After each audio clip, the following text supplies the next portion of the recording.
I'm going to take just a minute to talk about what I consider to be the top 5 best Buddy Holly songs. Buddy Holly died in a plane crash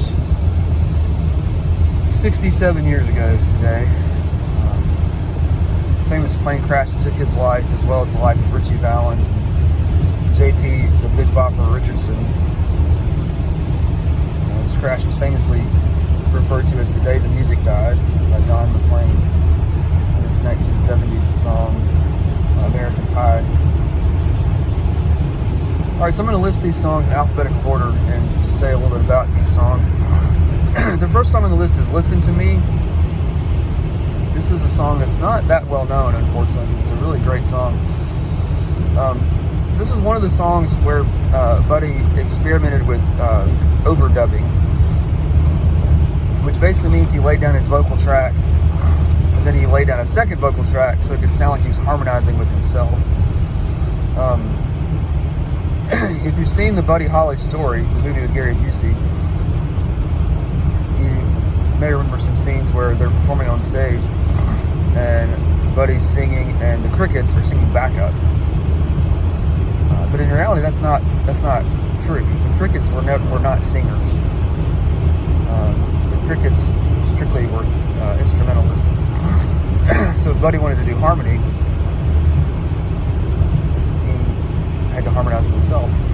Now, overdubbing is relatively common nowadays, but it was not in the 1950s, and I think he may have been the first performer of rock and roll music to use overdubbing. He was very fascinated with new technology, new techniques that could be used to make your music sound different or original. The next song on the list is Learning the Game. This is a song that he wrote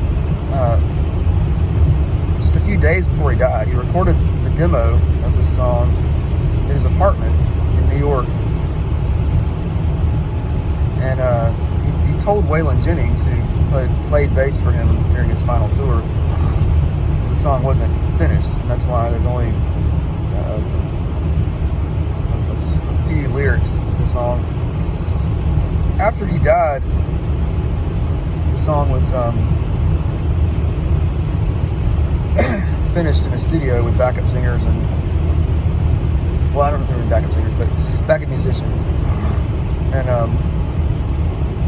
so even though the song wasn't finished, it was released nevertheless. In 1996, so 30 years ago, a tribute album came out called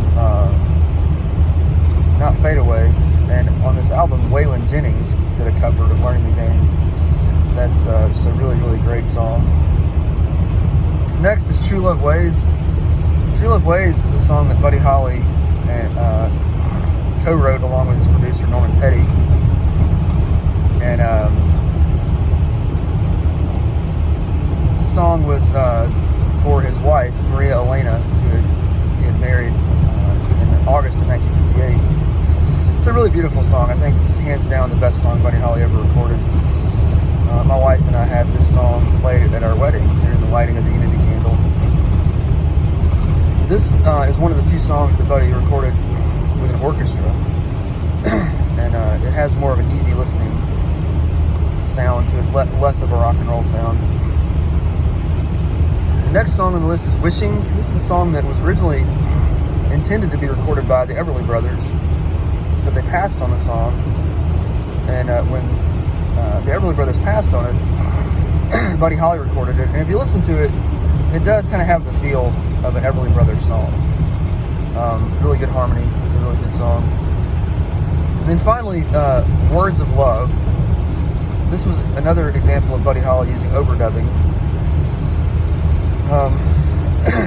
This was a song that in the mid-60s, on their album Rubber Soul, the Beatles covered. The Beatles were huge fans of Buddy Holly and the Crickets. That's why they named themselves the Beatles, in honor of his band being the Crickets. And the Beatles version sounds remarkably like Buddy Holly's original version.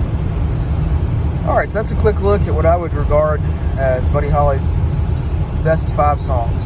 Thanks for watching.